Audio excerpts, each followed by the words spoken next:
Hey, hey, hey, what is up, everybody? Welcome to another Tuesday podcast with myself, Jen, and Joe. And today we have a special guest with us today who has been a rock star from the beginning and one of somebody who's been in our small group coaching now, and Cameron Hunter. So, welcome, Cameron. Thank you Um, guys for having me. Seriously, yeah, I'm super honored and privileged to be on the other side of things. well, we're excited to talk about some real estate stuff and the fact that you're on here. Thank you so much. Um, and I kind of wanted to just dive into you, right? You've got a Mhm. really cool story. Um, how long have you been in our small group coaching now? I joined right around, so I know the first day of me doing this full time after I quit my job was October 9th. That date is like locked in my head forever. I started you guys' small group coaching a few days after that. So I believe it was somewhere around that beginning of October, middle October time, 2023. So a So it's couple months, this 2, 3 recording months. is the 9th of January. So we've been locked and loaded for a few months now. Yeah, that's right. Yeah, it's been nothing but positivity and growth ever since. So, Hey, that's what it's about. So a little bit more about you. Where are you from? so I'm born and raised in Houston. Yeah, just like, and I still live here now. So, yeah, should I just go into like my whole kind of backstory and how we got here today? Yeah, let's find out about Okay. Cameron. Yeah, so I was born and raised in Houston, and then my parents moved to a little suburb outside of Houston called Tomball. So it's like 45 minutes out of the city of Houston. I still live there today. So I graduated high school back in 2018 to date myself, and then pretty much went to college and didn't really find real estate until I was a little bit later on in college. I went to I was somebody that was just like all I really knew in high school and growing up was sports. I was just super into baseball. That was kind of my entire passion and my personality was kind of built around that. And then whenever I didn't follow that into college, I was a little bit lost, but I met my amazing wife in high school and she knew what she wanted to do. So I kind of just latched onto her tail end and followed her to college. She was a year older than me, and so it made it kind of easy. I was like, the college she went to was A&M. It was just an hour away from where we lived. So I was just thinking I'll just go to junior college there and figure my stuff out while I'm there and just do the thing that everybody does, which is go to college. So I went to junior college for 2 years and just got a general degree in like business, and then I transferred over into a degree in sport management at Texas A&M.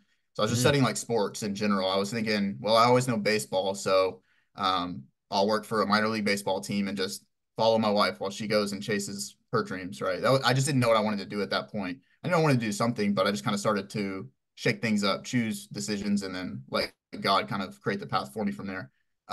So about junior year in college, in general, around that time, I was just interested in money and in general, like credit cards, money, things like that. So just through YouTube, kind of found my way to real estate. There was a guy named Graham Stephan who's still on YouTube, and he would post videos about like credit cards and said he owned a few properties. And just through kind of going down that rabbit hole, the recurring theme that I kept hearing people talk about as I was starting to kind of learn about real estate was the book Rich Dad Poor Dad, like a lot of other people hear about.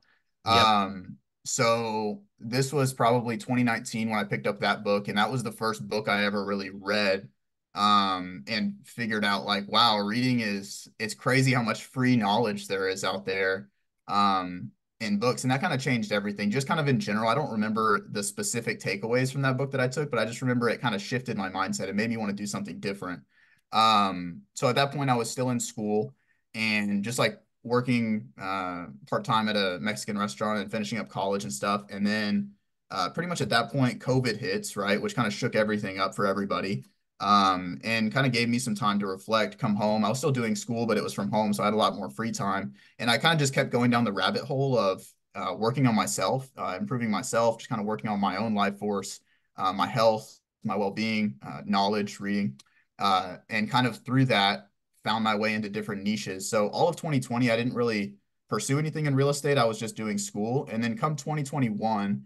I was continuing to just do side hustles and work. I was like flipping couches on the side of doing school, and I Some was like, you Ryan know Pineda what? there, huh? Yeah, exactly. I found that from Ryan Pineda. And my whole plan at that time was, I don't know what exactly I'm going to do, but I'm going to work in baseball and I'm going to save that money and I'm going to buy real estate.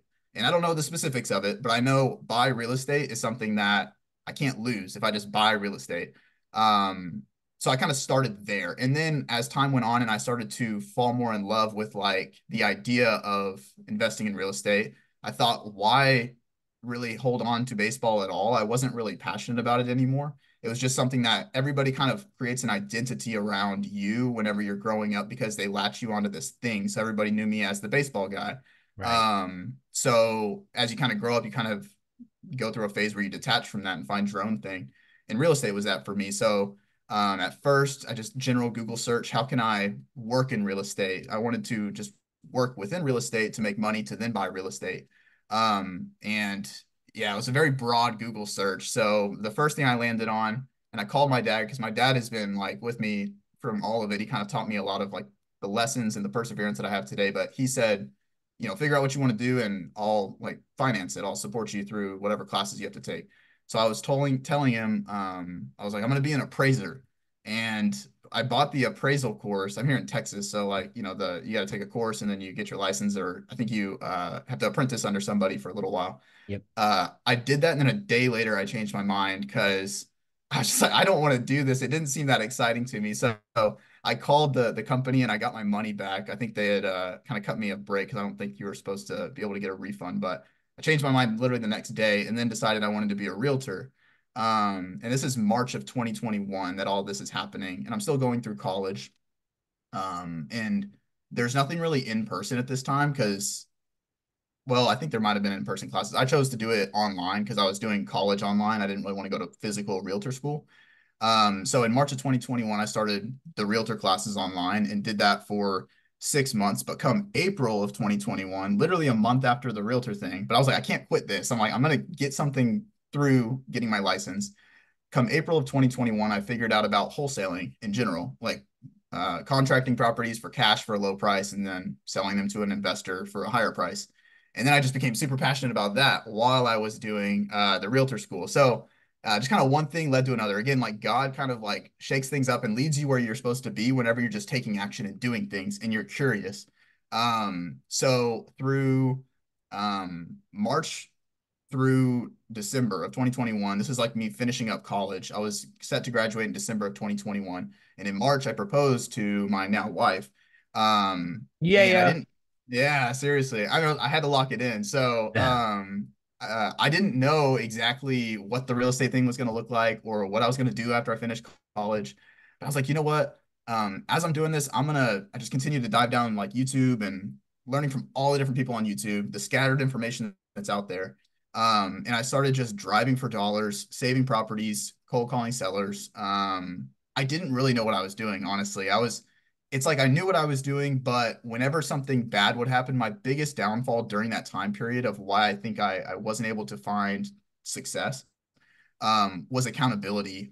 It's hard to like kind of get cussed out, especially when you're just uh, calling like a general broad list by yourself and you get cussed out by people and you don't have somebody standing over you telling you like, look, you did the right thing. Just the outcome wasn't what you expected, but that doesn't mean the action was wrong. So it would kind of be like a lot of that and facing up to that. And I didn't know necessarily if I was doing the right thing or the wrong thing. And it was just difficult. It was really difficult because yeah, I didn't know if the actions I was taking were right. So every day that I would show up and do this hard thing, I'm like, I mean, I think I'm doing the right thing. I think it will lead to where I want to go. But at the end of the day, again, God has a plan. I was supposed to go through that time to get to where I was today. So through from April through November of 2021, I was trying to wholesale on my own, just cash deals. I didn't know anything about creative finance at that point. Um, and never really found any success through it. I was doing things, but just like kind of scattered. So I'm about to graduate and we have already set a wedding date and all this stuff. And I'm like, I wanted to wholesale. I'm not making any money. I remember I'd spent like all the money I'd saved up because I would work a lot through college. And I pretty much spent all of that on the monthly subscriptions for, I did the prop stream, did the dialer, did like all the stuff. And just slowly I'm just seeing it go like all down through the months of me not making anything happen. And now I come time to graduate and I'm like, well, there goes everything. It's all gone now. And I thought I wanted to wholesale, and now it's time to graduate. I don't really know what I want to do. But I think that really a lot of times the answer is simple. It's just sometimes hard to make. It's like an ego thing. It was just, I just needed to get a job working for somebody else in wholesaling. I think that that was truly, and that's what I did end up doing. I just think my ego was at a point where I'm like, I want to be the guy that works for themselves. I want to be the real estate entrepreneur that makes the money, the guy that I was looking up to from all these people on YouTube. Um, so at that point I did. I got a job. I just looked on, Indeed or anything like that, just looking for acquisitions positions here in Houston for other wholesaling companies. So I did, and the first one I applied to was a company here in Houston, and I went in and interviewed, and this was like I don't know, a week or couple of weeks before I graduated. So this is in November of 2021. And I interviewed there and kind of told him my story. And I explained to him that I wanted to have my own company, but I needed to learn, right? And I was just totally willing to, I just wanted to like help him grow his business, see what he does, invest like a year working for him, and then see where we go from there. And he liked me a lot, and it was a really, really good relationship with that guy. It was like a company of like six of us in Houston, and I worked for him. Well, I got that job pretty much. I started that November 28th of 2021, and just actually I got what I needed. Somebody kind of telling me like reinforcing my actions, and I could see what real estate and what wholesaling and what talking to sellers, acquisitions was really like. So from that time, it felt good. It really felt good. It was also felt good to actually see money going up in my bank account instead of down. And I was doing what I wanted to do all along, and I was seeing what it was really like. All it kind of took was me stepping back for a second and realizing really what's best for me in like the long run of what I want to do. If I truly wanted to commit myself to real estate, it just wasn't going to happen that way, right? So I ended up working acquisitions for that guy for 6, 7 months, and then I ended up going overseas with my wife to get married. We took like a month and got married in Scotland and just like bounced around Europe, just having a good time experiencing life. And then whenever I was over there, the guy that had hired me had asked if I wanted to kind of take over for his stuff and work operations for the company. So manage to be able to scale, right? So manage the acquisitions team, manage the dispositions team, and then also kind of be in charge of like I had come to him with a lot of ideas on like, hey, we could potentially make this better here, or what do you think about this, or what if we change the script in this way? And through that, he kind of saw the opportunity for him to scale into more of a visionary role of instead of in the operations role in the everyday spot of the company. So I ended up doing that from when I got back in July of 2022 through October of when I quit just this last year. So I learned a lot about in the beginning about talking to sellers because there's people are like crazy. You guys, it's real estate. I don't think it's really that complex. It's more, I think, sellers and people and communication is honestly for me where it all kind of clicked. If you can learn how to like communicate with people and like learn what people are really saying, I think everything just becomes so much easier. So I learned that. I learned just how to manage people, hiring, firing, training, supporting. Um, I learned all of those lessons through that time. And then through that, I also kind of caught the bug for creative finance in like April of this year. It started to actually make sense. Just being in the real estate world, I had heard of creative finance, and I think a lot of people do. They've all heard, oh yeah, I've heard subject to or this or that. Mhm. But it's a little bit intimidating and then overwhelming. And when something's overwhelming, you just kind of push it away. You're just like, it's something for later. But I think it just finally kind of clicked for me in April of this year, when things just kind of lined up and just got simpler. And then again, looking back on everything, it's like God led me exactly to this group. It's so crazy. He led me to this group, to you guys, to my own business, to creative finance. And at the exact time that I was supposed to be here, learning from you guys. So, yeah, so in October I quit, and then I've been just doing creative finance, just applying what I know and talking to sellers in like marketing and dispositions, and then just taking down or planning on taking down any deals that I structure that are the best, and then assigning off to other investors the rest of them. But I've learned most of the creative finance stuff from you guys, so that's where I'm at today. Well, and well, thank you for that. It's interesting to hear how I always have that feeling as like, if you're taking action, just more doors start to open for you. Right. And I think that's the key to it is just taking even messy action sometimes where it's not perfect, but I'm doing the thing because eventually they always say even a blind squirrel will find a nut. So, but you just got to kind of take that action, but it opens up more doors and it leads you to other places. It leads you to more introductions and other people who could help you. So, what do you think has been your biggest? So, Cameron starting out, tried to do it on his own, struggled, got around a team of people doing it. What do you think the biggest help has been to kind of overcome that hurdle and to get your own deals? I think genuinely just like kind of letting go of time expectations and how expectations and working on, I think through it all, like back in 2021, I had a picture in my head of how it was going to go, right? Maybe in 30 days, I get my first deal and maybe I get a big check and maybe it happens this way and that way and this seller is going to be the deal. But a lot of times it's really out of my hands when and how it happens. It's mainly my job to just show up and work on myself.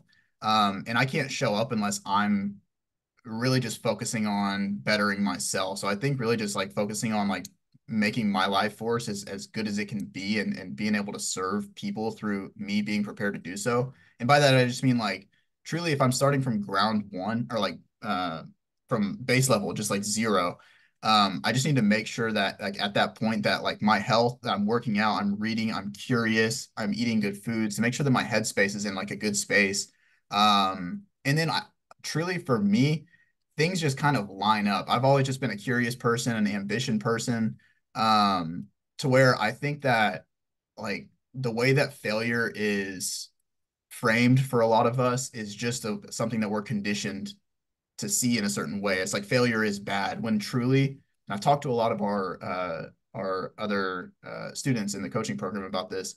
If you are just like cool with failing, it is the fastest way to learn anything, to Yep. learn anything. And truly, like if I would have applied for that job and not got it, I applied for a few acquisitions jobs, but if I were to have not gotten the one that I was supposed to get, say I didn't get any of them, um, there's a reason behind that. I kind of just live with faith in the way that like if it isn't meant for me, it won't happen, right? If real estate isn't meant for me, I won't like be excited about it. I won't like find Joe and Jen. I won't, all of these things.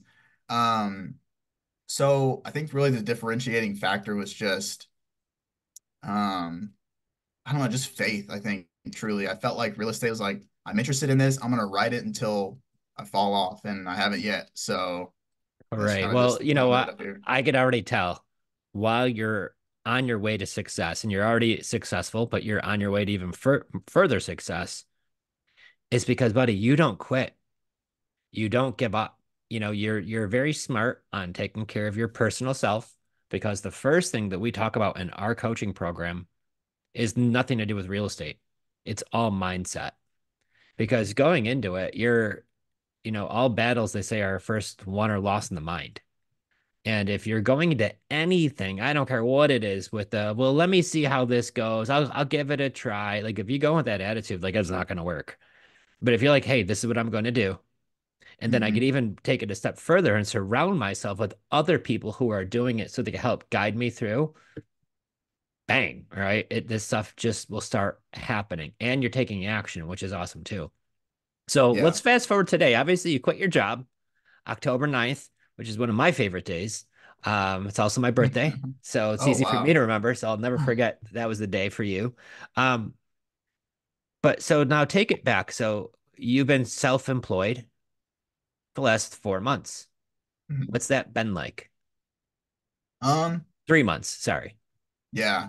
It's been cool. Honestly, I think that it's like honestly, and I'd like to circle back to the to talking a little bit more about like how my mindset got me here, but we can do that kind of after we talk about what it's been like for me to be self-employed because there's a lot on that too that I could talk about. But really, I think that it's all about your mindset and perspective around that too, because it was messy in the beginning. Whenever I first told my wife, because I know that like just and I don't know, I don't even know if this is too personal, but like whenever I first had like considered quitting my job and just kind of felt like that was the right time, I was toying around with the idea in my head come like just September 2023 in general. Business where I was working wasn't really as good as we had projected. Hmm. And I was toying around with the idea and I kind of, talked to my wife about it. And my wife is truly my best friend. But we were kind of raised in different ways, right? Where I'm a little bit more risk tolerant. Um, but I see risk in a different way, right? I think that like really most things are like reversible if it truly came down to it. So I was kind of toying around with the idea of quitting. I didn't have a date or anything. I just woke up one morning and I was like, you know what? What's the worst that can happen? And I just kind of went in and did it. I mean, I put it in 2 weeks, right? But I was like, you know what? I'm gonna go try my own thing. Not try, but I'm gonna do my own thing, right? It's time for me to go on my own path, and being appreciative too for the people that got me to that point. It wasn't like oh, now it's me against the world and it's my time to shine or anything like that. Just I was just appreciative for everything that got me to that point. So then when I did quit, it was difficult because I brought in consistent income, right? That's I think the part you've talked about it before, like golden handcuffs. I wasn't making a lot, but I was making consistent money from a job. Yeah. Um, every single month. And like as an adult where you have bills and things to pay, when you're just looking at your personal income P&L, your profit and loss, it can be a little bit scary. Um, but I think that it's really, again, I was just thinking through that time when I just had started and hadn't had any actual quote unquote success yet. What is the worst that can happen? Like I at least gave it a shot. If I go 3, 4, 5 months without getting a deal and I need to pick up a job like on the side, like a full-time job, and then just continue to do this on the side, that's okay. That's what it is. I think it was just my mindset around like it's not really about whether it works or not. It's about when it works. Like Zach Beach, I think y'all had him on a podcast a few weeks ago. He Yeah. was saying like their clients, they tell them to like it's like a 7-year journey or something. And when I heard that, I'm like, man, it's so true. I'm like the way I might get to this first deal or second deal might look a little bit different than I plan on it looking right now, but I'm ready for that. Like I want to do this. And however I get there is kind of out of my hands. So in the beginning, to really get you into the nuts and bolts of what that looked like, I had signed up for you guys' program, quit my job, started just like I kind of already had things rolling with my plans on who I'm going to call, how I'm going to skip trace them, and exit strategies, things like that. But again, in real estate, you don't really see it's not an hourly thing when you're working for yourself, I guess in anything. So I just started doing DoorDash and like Instacart, delivering groceries and delivering food to bring in a little bit of income and to also not create excess potential in my life, meaning like there's the less money I have coming in, the more dependency I have on like, gotta get a deal, gotta get a deal. I knew it's going to happen for me. I'm Hmm. doing the right things every single day, right? I might have a seller back out last minute that's out of my control. It might, something might happen, something might catch on fire. At the end of the day, it's going to happen. It's just a matter of time. So I just kind of wanted to set myself up through that time, just earn a couple $100 every few weeks through like the door dashing, the Instacart, um, just to make sure there's something coming in. So it's not like just all negative that whole time.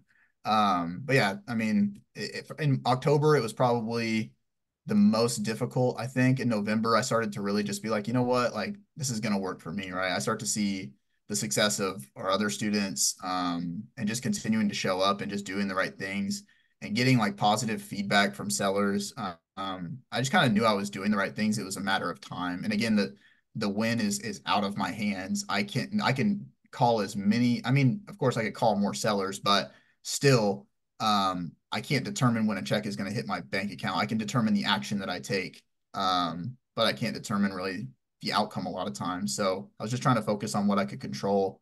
And through that time, it's just been like it's like a test. It's like okay, let me I'm gonna just apply this effort and then course correct. Apply this effort, course correct, iterate, and like whatever thing isn't working, I'm like, okay, shy away, go this way, and then go this way. But it's been cool because at the end of the day, I'm like, you know what? All of this effort and energy I'm putting in, it's to build something for my family. It's to build something for like the hunters, right? At the end of the day. So I'm like, I would rather fail for myself than fail for somebody else. At the end of the day, for the time period I was working for somebody else, I'm like, it's awesome if you frame it in the right way. I'm getting paid to learn about real estate. I'm getting paid to make these mistakes. Somebody else is paying me to learn on their dime. And then whenever I do close deals with this person, right, I get paid for it. It's like great. It's like you're getting paid to go to college. It's like a scholarship. Right. It's like this, instead of like going through the school of hard knocks and you're just losing money. So through that time, like I had that phase, right? And then I have this phase where now I'm like, you know what? If anything goes wrong, if any, it's a lesson learned for me. And if anything goes right, 100% of that is for me and my family. So we can grow our financial future instead of building somebody else's dream. Oh So, yeah. Well, I will tell you, one of the coolest things is working for yourself. Um, just like anything else, though, you're gonna have challenges. But if you could have those challenges for your own company and do it on your own, it's very rewarding down the road, especially, right? And I was really grateful for my old job. I had a really good job too. But financially, it wasn't taking me to where I really wanted to go, but the time away from everything else. And the fact that somebody else is controlling what I'm going to be doing and where I'm going to be going. That that kind of wore on me for a little bit. And now when I have the freedom to do what I want, really, really busy, don't get me wrong, but it's been really refreshing to see that I'm able to spend time with my wife. We've got kids, we homeschool, and we're able to do the things. And I think that's the biggest reward. And then obviously the money comes and that's wonderful too. And it's a really rewarding business to be in. And like what you kind of mentioned earlier, you just have to be good, not dealing with the real estate itself, but dealing with people and how to help people. And by just furthering your education in real estate, it's learning more ways to help them. Hence, creative mm. finance, right? Knowing how wholesaling works. It's just putting more tools in your toolbox in order to how do I could help these people in this situation. Now, in some of these situations, you can't help everybody. And in some of these situations, you mentioned they're pretty crazy. We have some crazy sellers on our own too. Have you had any like fun stories that you could think of? I don't know if it's fun, but honestly, through working in the last 2 years, like with the company, I've experienced so many different things on my own. I've had my own little taste of, yeah, like a little bit of cuckoo-ness from the seller. Like in my time doing this so far, I've had two like sellers all the way through signed contracts, one of which is closed and one of which is still under contract, but the guy's number is just, it's like dead now, I guess. It just kind of like immediately goes, it didn't even go to voicemail. And then he called me from another number one time. So I saved that number as well. And I call that one and it gives me the seller is not taking calls right now. So I've stopped by his house to knock on the door one time, and he wasn't there. I was going to go yesterday, but it was raining, so call me lazy. But I'm gonna probably go today and try and knock on his door. I had a friend, an associate in the industry, call him from his phone number just as like a third party. And the guy said he doesn't remember speaking to me. And apparently he signed a contract with somebody else for a higher amount of cash to the seller. And I'm not somebody, through my experience, when you are part of a large wholesaling operation, it can be pretty ruthless. Truly, I lead with a servant's heart. If this seller has a better deal elsewhere, that's okay. I'm not really one, at least in this situation where I hadn't really put a ton of effort into it. It was more something where I told him like the deal didn't exactly cash flow, and I explained to him very upfront that look, I'm going to do my best to bring a buyer to the table that can make this happen for you. And we had signed a contract for that, but he cut me out and then acts like he doesn't know me. That's okay. At the end of the day, I'm like, again, everything happens exactly the way it's supposed to unfold for me. There's a greater lesson to be learned here. Whatever it might unfold where I go and knock on the door later on today, and we might just have a good heart-to-heart conversation about this. But stuff like that happens. But that's just, I mean, that's real estate life in general. Just people are flaky sometimes. And I mean, if somebody had offered me, so I offered him like 3,000 cash to seller, and he had accepted and signed a contract to that. And then apparently somebody else offered him 17,000 cash to seller. And this is all going through the third party. He told me this. The guy won't answer my phone calls. So the guy that I had called him told me that he got offered 17,000 cash to him. And then if I got offered that, I would try and at least have a conversation with the person that had originally offered me less, because I'm Right. the kind of person that would, be like, you got to do what you have to do, right? At the end of the day, do what's best for you and your family, right? If I can serve you, then I can serve you. If I can't, that's okay, right? There's plenty of people out there that can. There's always going to be somebody that maybe has some more money that, um, Or sometimes you run into some people, because I've been doing this for a long time and I talk to a lot, that sometimes when we have that happen to us, That's when I follow up with that seller even more. Because Yeah, many times these people are writing up these deals that are not a deal. And that's what, yeah.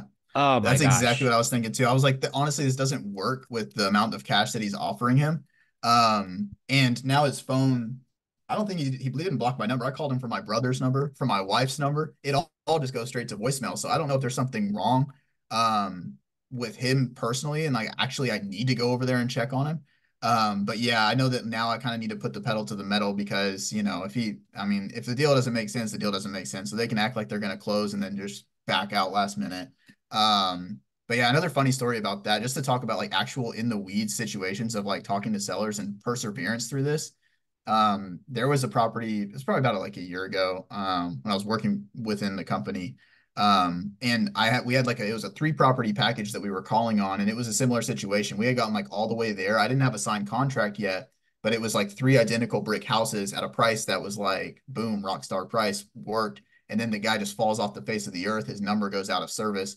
So I just ended up driving over to his house, and he was just no, I had to knock on the door, right? It's obviously like you gotta kind of like, oh, pump yourself up. But I walked up to the door and knocked on the door, and I'm like, hey, it's Cameron. We were talking about me buying these properties. And we ended up actually contracting them. I don't know, I don't remember what he said. I think his number just went dead or he didn't pay his phone service provider. But yeah, they ended up, I think a lot of times like in this game when it comes to talking to sellers, so easy to make assumptions on like, oh, they cut me out or I said something wrong or I did something wrong. When really a lot of times you just got to go that extra mile to find out what the truth is.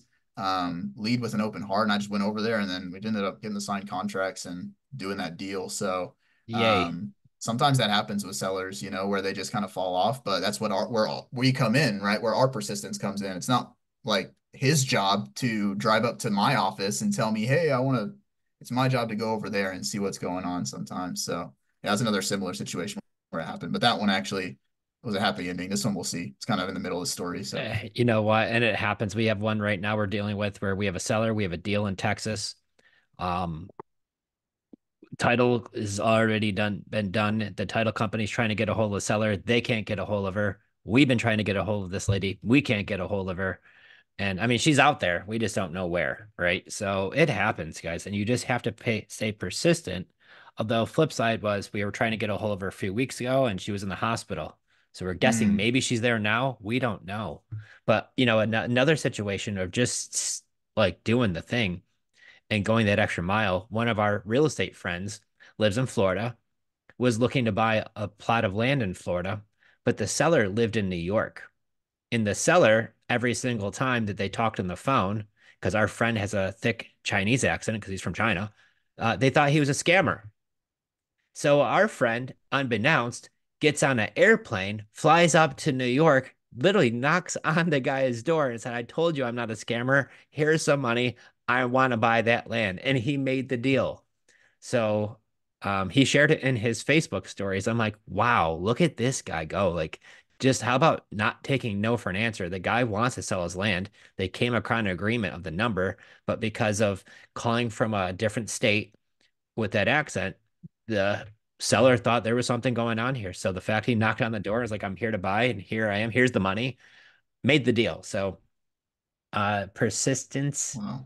is key, guys. And when I closed my very first real estate deal 23 years ago, there wasn't YouTube.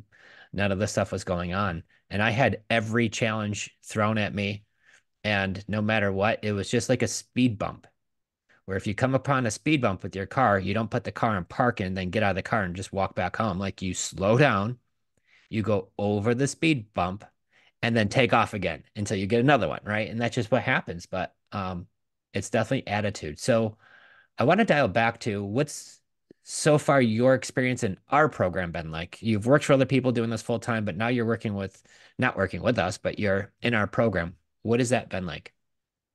I think it's been super helpful because I truly and I really believe that the biggest thing that keeps people out of creative finance is confusion and being overwhelmed by what to do, what to say, you know, all these keywords. You could learn a dictionary of keywords if you wanted to, where at the end of the day, it really isn't going to make a difference. So I think that really joining y'all's program has kind of helped to simplify things for me. The way that I think a lot of people, you know, they want to sit down and study something, right? They want to just sit down and like write a bunch of notes and make sure they're overly prepared before they actually dive into something. But you guys kind of like address that up front by like giving information when it's needed to be had, right? Whenever the student is ready, the teacher will appear, right? And that's kind of honestly been super helpful. It's truly small group coaching. It's like you show up with your questions, and whenever you get yourself in a situation where you're ready for that next step, you call Joe and Jen, and they ring on the first, or they answer on the first ring. So that's been super helpful. And then also just like truly, I think that another thing that was a little bit different about the community than I expected was it's just a lot of like cool, normal people. I think that in a lot of other, when you come from, there's a lot of different ways to make money in real estate, right? Wholesaling can be a whole avatar of person, right? When you're thinking about like the cash wholesaler, like hustler, kind of like sly on the phones kind of guy. And whenever I think of like a lot of those programs, I think of a lot of like, how do I don't know how I explain it, but mainly when I joined the program, it's just a lot of people that are like looking to build wealth for their families and get into creative finance and just keep it simple. And I think that's like the most appealing thing to me, and what just keeps me, excited about all of our coaching calls and networking with the people and like doing our role plays that we do on Mondays and things like that. It's just, they're just like a bunch of just people like you and I, just, instead of, sometimes a lot of other people, it can feel like fake. It can feel like they're putting on a front, like, hey, look at this check, look at this hustle culture thing that's going on. But no, you guys kind of like created an environment that's super open and just feels like, real folks from all around the country learning creative finance and building wealth for their families. So, yeah, that's kind of been my experience at this point. Honestly, it's been really helpful not to be bombarded with information. Y'all keep it simple, and that is honestly the biggest thing about, I think, success in this business. You've said it a billion times. If you get on the phone with a seller and start talking about wraparound mortgages and buying their house subject to, they're going to be confused, and when it comes to confusion, then they're not going to trust you as like their source of information when they're doing a deal with you. You just need to keep it simple. So yeah, I've learned. I mean, truly, I think the biggest takeaway has been how to keep creative finance simple, and which allows you to take off. The clarity creates energy. So when you know exactly what to do, it's a lot easier to just like charge forward and just take action. Thank you for that. And I think that's really been the key because, we do this ourselves, but we've been doing it for a long time. And I know at first, when we first started and we got our own coaches, and I remember having Jen trying to make some seller calls and even myself doing it. I'm looking at these scripts and it's like if they say no, go to page 42. And if they say yes, go to page 13. And I'm like trying to rifle through like upside down. It was so confusing. So we knew in order for us to be successful, we had to really simplify it. And I think maybe with Jen being a middle school teacher, previous position, we figured out how to make it to where anybody could really do this if you're Mhm. just taking those kind of steps. And our community is great. I mean, I absolutely love it. I know every single time we get off a live Zoom support call, I always say I love this group, and I truly mean it because I really believe the people inside of it are truly amazing. And what I love is that everybody's a go-giver. We're all gonna get a deal or getting deals, right? It's not a race to see who gets a deal first or second or anything like that. It's everybody just trying to help each other. Even with you doing some of your support calls that you've been doing with just role playing with everybody, and I think that's usually the biggest hang up is talking to people. Mhm. What Yeah. advice would you have for somebody who's maybe just scared to talk to somebody on the phone? I would say the simplest thing is prospecting is not changing somebody's mind. You're not going to motivate a seller. That's the biggest thing that I've learned through talking to people for 3 years about buying their house is whenever you find a motivated seller, most times it's hard to mess it up. Build a relationship with them. Don't worry about getting through this part of the script or that part of the script or that part. If that's what's holding you back from actually making a phone call, if they're motivated, then they're motivated. When it comes down to the nitty gritty, if you're worried about, well, what if they ask about like the due on sale clause or something creative finance that can hold you up, just leverage a partner. I always say, hey, look, honestly, I mean, most of the time I kind of have the objections offhand, I can answer them, but if I didn't, Um, Look, my wife is honestly typically the numbers gal. Let me take this question back to her, and I'll get right back to you because I don't want to misquote or missay anything. So let me just talk to her, and then I'll get back to you tomorrow with the answer to that question. Is there anything else? And then you just kind of move past an objection, right? So I think that the main thing that holds people back is thinking that they're going to say the wrong thing or mess up. Genuinely, 80% of the time, if you're talking to a motivated seller, it's hard to mess up. Your job is really just to weed out the unmotivated sellers and get to the motivated sellers. That's what prospecting is. And when you get to the motivated sellers, just listen to them. Don't talk so much. You should just be like figuring out what their situation is. Hey, catch me up to speed on what's going on with the property, and then hear out what they're going to say instead of trying to pitch a solution when you don't even know what they're going through in the first place. Keep things Wait a open-ended minute, and wait a just, minute. So you got to actually ask questions and yeah, find that's out another how you thing could too. help them rather than just blurting out a bunch of stuff that really might not even be relevant. Oh yeah, and it's funny whenever I was working for the company when I couldn't really figure out how do people lock up these creative finance deals whereas I'm asking, "Hey, are you open to terms?" Well, yeah, what are your terms? Well, I don't know. We typically want to be under a 5% interest rate and maybe we can do like 10% down. And I would just word blurt all this stuff. And the biggest thing that I learned about being in you guys' program was just asking questions. And I think that flip really, or that switch really flipped for me whenever I listened to y'all's podcast with Lexi, where she started to just kind of rattle off the main things like, well, since we buy the house as is and we pay all the closing costs, we typically buy with no money down, okay? And then you're just like, okay, it's a question, right? You have a question mark at the end of okay, but you're just asking pointed questions. And if you can lock those into your head and just say the words, turn off the analytical in the what if they say this or what if they say that, just hammer the words into your head like you're humming a song, right? Like twinkle twinkle little star. You don't even like think about the words anymore. You just know how it goes. You just ask those questions, right? And let them answer, let them tell you what they want. Well, and So I think that's a that's huge been thing. the huge point because we don't really know. So when we would blurt out all of these offers, Hmm. you could be a mile away and not even know it because you're the one blurting it out. So what I've learned from our Hmm. coach was just ask great questions, have the seller give you the answer because you got to remember you're spending hundreds and hundreds of thousands of dollars on this purchase. You're going to have some questions, right? Yep. And a truly motivated seller will answer your questions. If they're not motivated, it could be a complete nightmare and you already know what you're dealing with. I've got one situation right now, totally unmotivated. The guy wants to sell his house. We asked why you want to sell it. He says, what does it matter?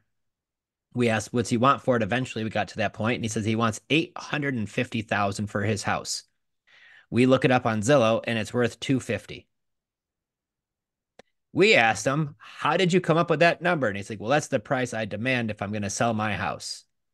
I'm like, holy cow. Like, there's not much you're going to be able to do for that situation, right? Hmm. But then when the deal is that Lexi actually wants to write up today, so I'm working with her on that, is a gentleman we have um, just right down here in Florida. The house is built in May of 2023. He moved in June. He owes 360. He wants 380. She asked him if we were to buy it and give you some money down, would you be open to seller financing? He said yes, he would be. And so we're working on how much money he gets. He doesn't have much room. The house is gorgeous, turnkey, needs nothing, three-car garage. I was like, man, if this place was closer to me, this might be the winner where we buy it and move into it ourselves. Although Lexi just texted me 5 minutes ago and said, hey, I think I've maybe found your future home because there's a house right next to where we live, and the seller seems like they're open to seller financing because they want to move out of state. So just the key is asking good questions, have the sellers give you the offers, and then you're going to gather that information and then see how you can make heads or toes of it, right? Uh, Rather than like what you mentioned earlier, I want to buy with 10% down and I want to Hmm. pay a 5% or less interest rate. All of a sudden it starts to bring up all these things now they need to think about, right? Hmm. So we have a couple questions down in the comments I wanted to get to. Obviously, someone says they love your energy. Um, and they can see why a seller would want to speak with you. You have a servant mindset. So thank you so much. Cameron is awesome. That's why we love him so much. Question from KL.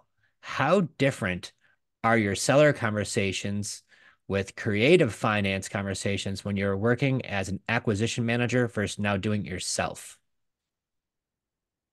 So whenever I was working on acquisitions, a lot of what we were doing was straight cash transactions. So you take ARV times 75%, subtract out repairs and a wholesale fee.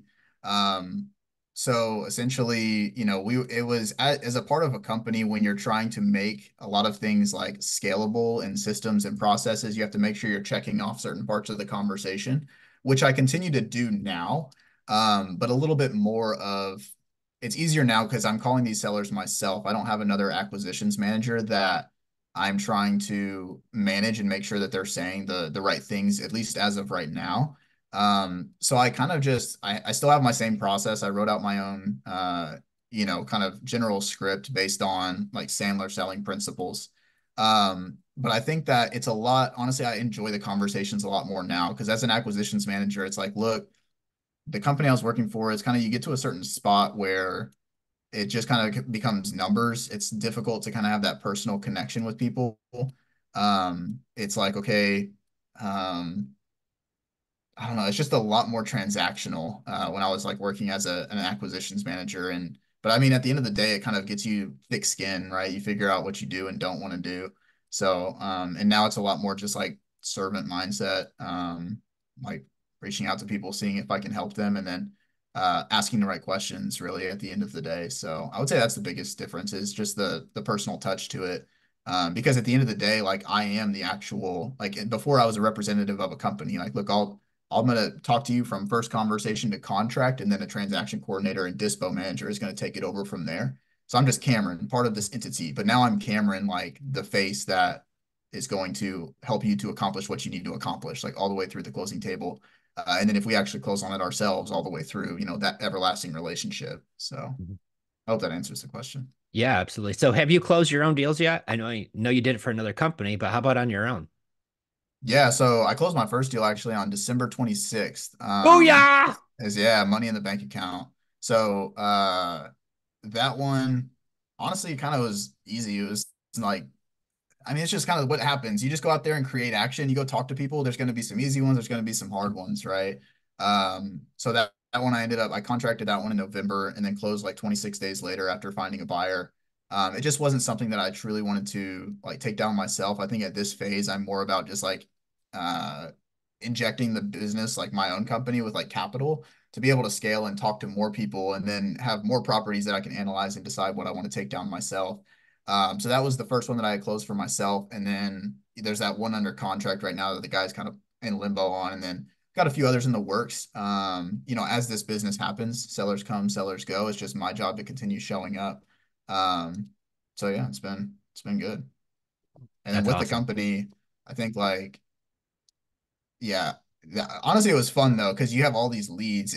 I would recommend truly if anybody was like in a spot where they could to go and figure out, like, go learn how to do this for somebody else. Truly, it's like you're going to college, but like on somebody else's dime. They're paying you to learn real estate and to learn how to talk to people. I think over the course of working with the company, I think we did like 60 deals where I had contracted the deals. And then as like managing, there's like over 100 deals in the course of like me being there and then managing through closing and things like that. So there's a lot of experience aside from like my own stuff, but it all had to happen for me to actually be able to get to this spot where I'm at today. So Well, super grateful for everything. that's great advice. If you want to learn more how that works, you should go watch our podcast that we do with Luca, who used to work with us. And it was more of like a summer job. We hired him right out of Mhm. high school, and now he's doing his own, closed two deals. He's 19 years old and got a couple more in the pipeline. So really, really cool. Um, we have another question here. You did wholesaling on your own, then worked for someone, and then yourself. How did you know when to pivot slash shift? Yeah. So I'll kind of wrap this into another thing that I wanted to talk about as to what got me to this point, which really revolves around mindset. Truly, I think that like this business, everybody says it too. Like Yogi Berra has a quote about it, but just how things are 90% mental. Um, and To answer the question first, right? I think that I just truly like I let my own goals adjust as time went on because in 2021 I sat here in this exact spot that I'm sitting right now, like talking to you, and I had my desk set up and I had my computer. I was cold calling all these people saying, "Hey, I know your Zillow is 200,000. Will you take 90,000?" Or just stuff like that. I was just, trying to figure Hmm. it out. And I would sit here and I would lay on this carpet that's right behind me and I would visualize what this business was going to look like. I wrote it down. I drew out my office. I drew out like how many acquisitions managers I was going to have. I wrote down the company name. I visualized the whiteboard on the wall and me pulling up to the office and all of this stuff. I was truly like I wanted to see and feel and listen and hear exactly what I wanted that business to look like. And then at that point, God got to work in making it actual physical, right? I couldn't tell how I was going to get to that spot. What needed to happen was I needed to go through and figure out what not to do. I needed to just go and talk to people and get that feedback. And then make the best choice for me at that time whenever it happens. Because when I joined that wholesaling company, my whole plan, I told the guy, I was like, I want to be here for 12 months. I'll commit that to you. I'm not going to be flaky and just like work and then just leave you open handed. If you're going to invest your time and energy into training me, I truly appreciate that. And I want to give myself to you and your company to use and to help your company grow. But I told him I want to be here for 12 months and then I want to leave and go and do this on myself. I see myself as a business owner. I see myself owning a company. I didn't know anything about creative finance. I see myself owning a company and wholesaling deals and making, $1 million a year doing that. And he was like, cool, like there's synchronicity here. You can help me, I can help you.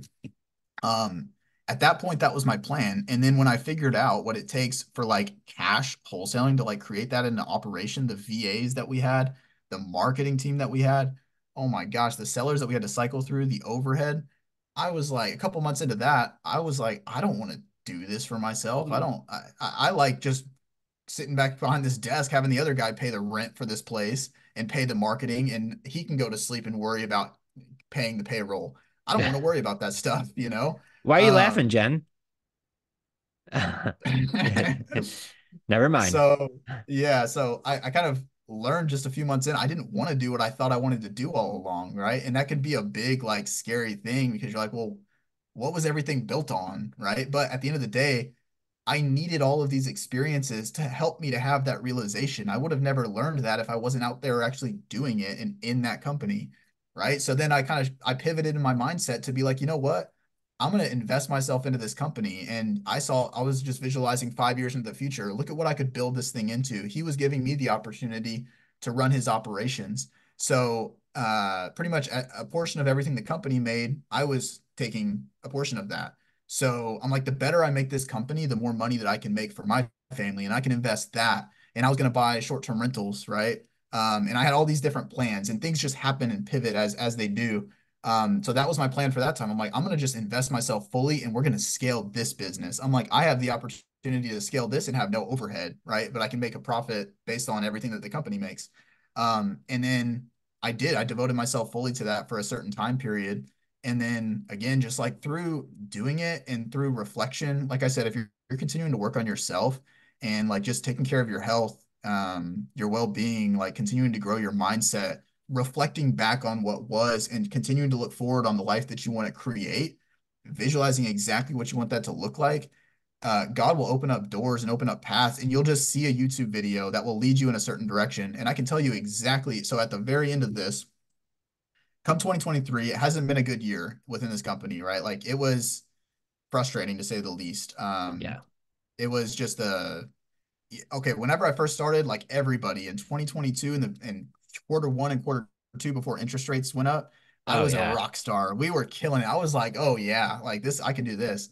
But in general, wholesaling and when you have people that you're trying to like pull on behind you, it's difficult to pivot, right? Sometimes. So whenever everything changed in like June, July of 2022, the pivot was difficult. Everything slowed down, right? So in April, when I first started to really understand creative financing, um, things just kind of started to unfold. I started to have a little bit more ideas of what if I did this with that? What if I just cold called expired listings and then I know how to talk to people? What if I just reach out to those people and ask if they're open to terms and just take the low equity ones and just call them? Like, what's the worst Hmm. that can happen, right? And what if I just wholesale those? And then I don't have to have this huge cash operation where I have to talk to 100 people to get them to accept it at a discount. I can offer people their price and just structure it on terms. So I just start to get these ideas kind of churning from one thing leading to the other, just like me getting a YouTube video recommended in my feed. It was the Jerry Norton Pace Morby series that they did on creative finance that I think helped a lot of people. That kind of helped it all to click for me.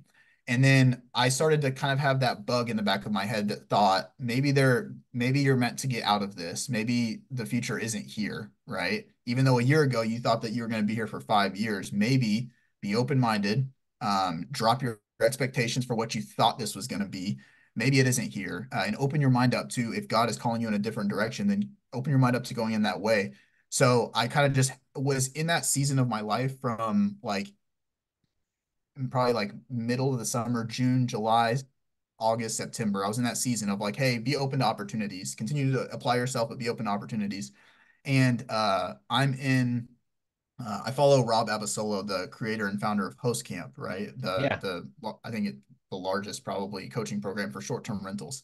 And I was following him on Instagram, and I don't typically my morning routine typically before I went to work was like make eggs and coffee, eat breakfast, and leave to work. I typically don't check Instagram. I'm not huge on like actually consuming from social media. Just so happens that morning, I don't know why, I got on Instagram and I saw on his Instagram story, he was saying, "Hey, I'm looking to hire like a appointment setter for selling people to join his course." And I had messaged him, and he lives in Houston too, and I live in Houston. And I Yep. just messaged him and I said, "Hey, reach out to me. I'm super like open and willing to do this because I'm in his course. I've always looked up to him. I've always wanted to own short-term rentals. So I'm like, you know what? If I can latch on to you and help, then I'm open to do it. I don't know. Just God told me, hey, just message him right now and swipe up. Even though you're not like an appointment setter, you maybe that would be a step backwards. Just message him. So I did, and then he didn't answer, and I sent him a video of me talking while I was driving to work, and I was like, "Hey, Rob, just gonna shoot this over to you real quick because I know you're probably getting bombarded with messages. Look, I'm in Houston. I'm in your coaching program and host camp. I would love to help. Just at least like let's have a conversation about it. See if I'm a good fit to help you to grow what you're looking to grow. And we can go from there. If it's not a good fit, absolutely no worries. Just let me know. Thanks." And then he like immediately sends me his phone number, and then we have a conversation. We start talking about creative finance. He talks about, hey, I want to start scaling. I don't know if this is like a private conversation with him. There's nothing confidential. Now he's got this thing, creative camp and all that stuff, right? But we started talking about creative finance and how maybe me and him could work together on that through a few different conversations. And he said, hey, you know what? You should check out this podcast that I did actually a few months back. Have you ever heard of Joe and Jenn Delle? And I said, no, I've never heard of them. And then he says, check out this podcast. And he sent it over to me. I listened to the podcast, right? And one thing leads to another. God will lead you exactly where you're supposed to be. So I end up joining you guys' coaching program. Me and Rob don't exclusively like work together in the facet that we had like originally had planned, but it wasn't meant to be that way, right? It was meant to lead Right. me to you guys to be able to be a student of you guys's and learn to be able to spark my own thing off and to be here on this podcast today talking to you guys and helping other people to get to their first deal, their next deal, to help with their mindset. So it's just kind of it's a series of events that you just have to be open to opportunities. Do your absolute best with what you have in that moment, but be detached from that quitting idea. I think that a lot of times quitting is framed as a bad thing, but sometimes quitting is the best thing that you can do whenever it's like, that path that you're on no longer serves you and your vision for your family and your future. Sometimes the absolute best and smartest and most courageous decision is quitting and is pivoting. So yeah, I would say that that's kind of as far as like me getting here and when I knew how to like shift and shift and shift. It was that was kind of my story of getting to this place. So Oh, and I 100% feel you on that. I'm coming up on my 4 year anniversary in a few months of when I quit my full-time W-2 job in corporate America. It's right when COVID happened. New York closes, and Jen was the one that was like, "Hey, we've been talking about doing this full time for a little while now. Like now's the time." And in my head, in the very beginning, I'm not gonna lie, I thought she was crazy. I'm like, oh no, what does she know? I'm gonna be going back to work in 2 weeks when they flatten the curve, I think is what they used to call it. Um, and I just thought that's what it was. And it was like 3 or 4 weeks later where I'm like, maybe she's right. Maybe she's right. And I'm not gonna go back to work and just to inform my boss that when the dealerships close or open back up again, I'm not coming back. And it was scary. So you have to be brave. And I'm not saying quit your job, all of you, and just start doing this full time, right? Like I'm not saying that's the case. The reason why I could feel confident in doing it is because I knew that I can buy real estate without using banks, without using credit, and usually not a ton of cash. And some of the ways that we've been buying is we're actually getting paid to buy the real estate once we buy it with seller financing and creative finance, and then we do rent to own. We're actually getting paid chunks of money to buy that property. And once we felt confident that we can do that, that's when I was like, okay, maybe she's not completely crazy. Maybe walking away from my job is not is going to be as scary after all. But at the point, Jen already walked away from teaching. We've got a house, we got cars, we got bills. I got two little ones at home, and we were making all of this happen on one income. And now just to throw that away and to do this full time, guys, you're going to take risks. But I'm really big on taking calculated risks. And where you said your heart has to serve you.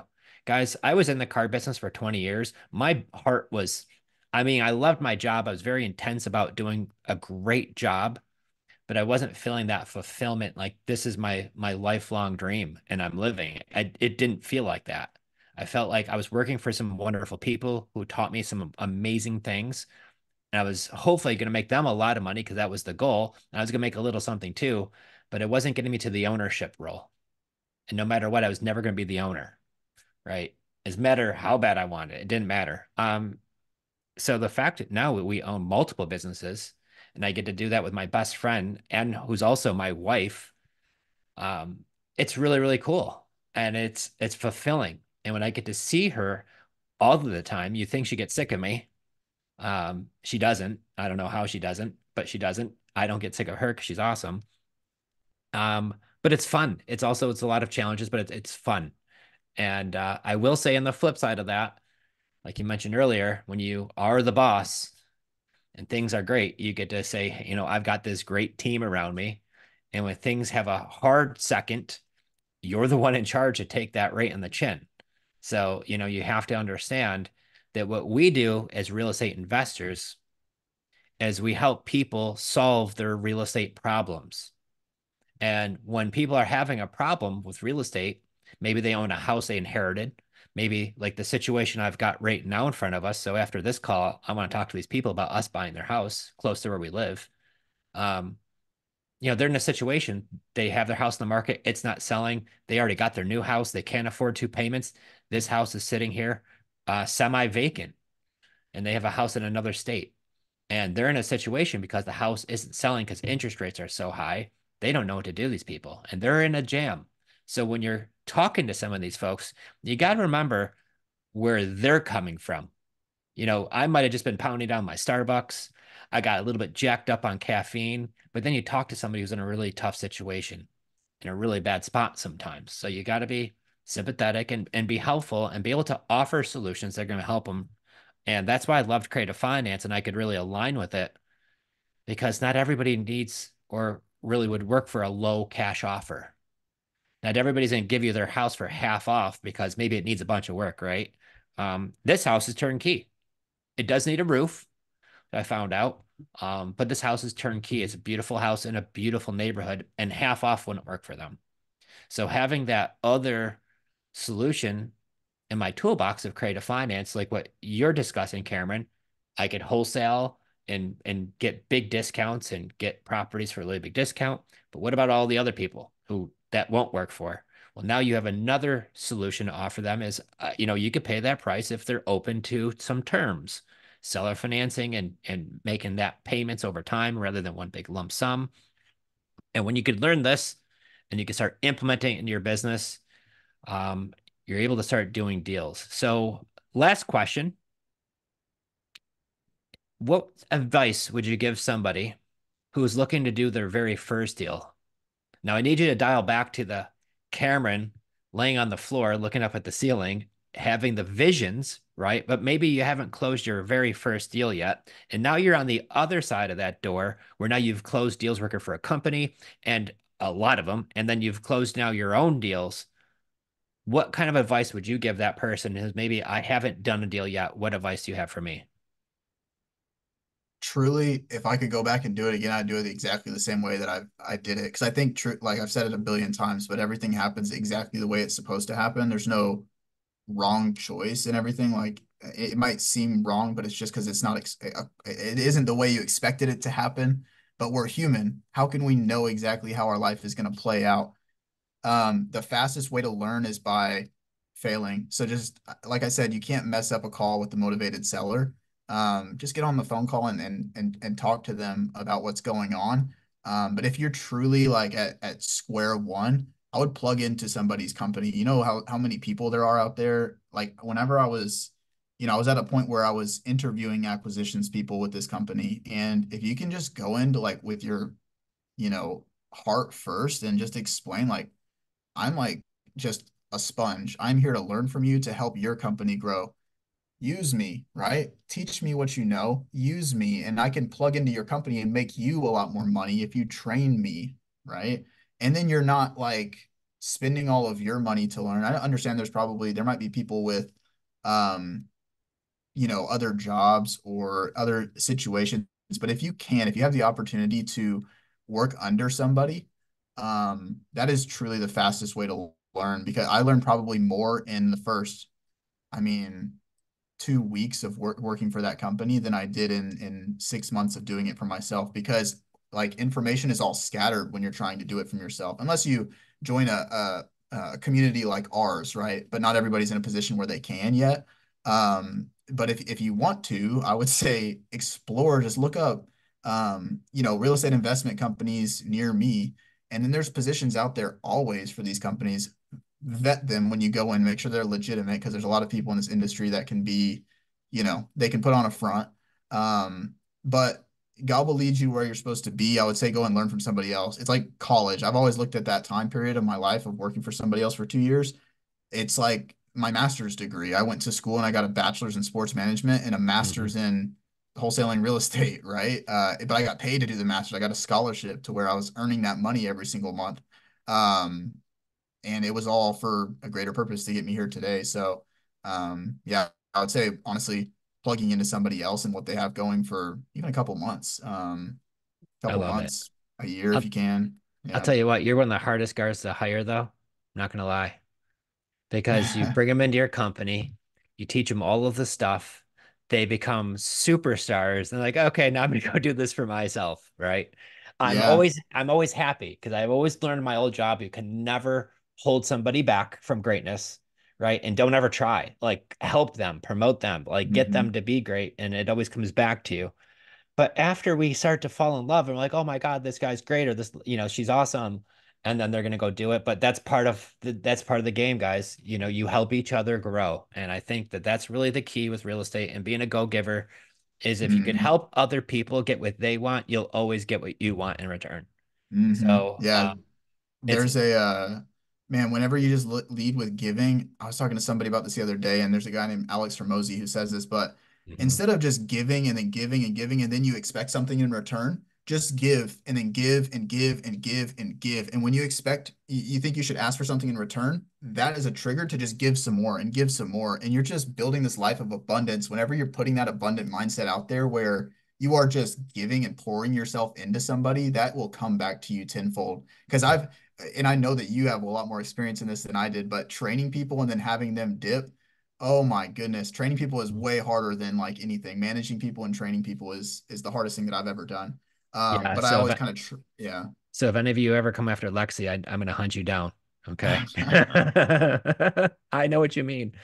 Yeah. And Jen today, she just onboarded. So, and you're spot on. We just brought on somebody to help us with dispo, which means once we have a property under contract and we're going to go look for our buyer, whether it's rent to own or if it's a wholesale deal, we need somebody to help that. And you need help. So Jen just got to do that today. Hopefully, that person, she stays with us for a super long time.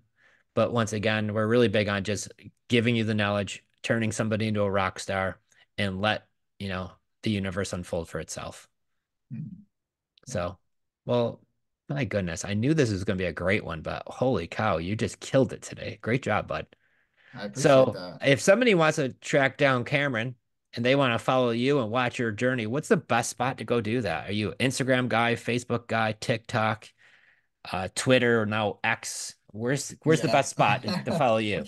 It's probably going to be Instagram most likely. I have a big goal this year to be more active, to work on my personal brand a little bit more, to help serve people on the back end instead of just being like me. And then there's all these sellers. There's also all these other people that are kind of going through the same journey that I'm going through, and like building a company and helping their families' wealth grow and getting into real estate. So that's all going to be through Instagram. Hang on, I'm not active enough to have my handle memorized, but it should be, let's see, Cameron Hunter, so my name, period, RE, like real estate. Got it. And then Facebook is great too. I'm active on Facebook. But if you, I don't know what my handle is. If you search me, most likely I'm mutual friends with somebody that you're friends with because of our atmosphere with Jenn and Joe. So Cameron Hunter on Facebook too, but Instagram's probably the best. So Well, I'll tell you, the journey's definitely worth watching. Cameron is awesome. He's been a complete privilege to work with inside of our community, been a go-giver, shares the love. I mean, spreads knowledge, picked up his own, almost like a support call. When Jen and I were talking about maybe we should just make it a regular thing, like Cameron's 1 day a week support call to where like you just role play with people. So we'll talk about that offline. But it yeah, was kind of one of the things that we're chatting about back and forth because it just seems like it's in your DNA to give back and we love that about you. So yeah, thank you so much for being on today. I know you probably got some stuff to go do. And here we are talking about real estate. But guys, this is what we love to do. We love talking about real estate. The fact that we could do this on a Tuesday afternoon and talk to real estate with some of our real estate buddies, it don't get any better than this. And if you want to find out more about our coaching, or if you want to find out even it's just the 10 questions that our team or the people that we work with, if you want to find the 10 questions that we ask sellers, guys, we give away that script for free right on our website, creativefinanceplaybook.com. Creativefinanceplaybook.com. You can just type in your email address and you'll have the same script that our team uses when we talk to every seller. These are the 10 magic questions that we ask sellers where they give us the offer. Um, and then it's just getting in front of people, guys. I like to say this is really easy what we do. It takes work, but the two things you got to do: generate off market leads. We've already talked about how to do that on Facebook for free in abundance. Generate off market leads, talk to people. Next thing you know, you'll be making deals, guys. Try to help them, educate yourself, and then surround yourself with other amazing people like Cameron and a whole bunch of others and figure out what they're doing, learn from, people doing the business and deals will happen, guys. It doesn't just happen automatically, but it does happen one small step at a time. So thank you so much, Cameron, once again for coming on here. It's been a privilege having you today. And guys, stay tuned every Tuesday, 2 o'clock. If you want to come join us live, you get the Zoom link, come join it. If not, it's uploaded to our YouTube channel and all of our podcast channels. Same name, Creative Finance Playbook. So make sure you're liking, subscribe to the YouTube channel and check us out on the podcast too, guys. And we'll see y'all next week. Thank you guys so much for listening, and we'll see you soon. See you guys.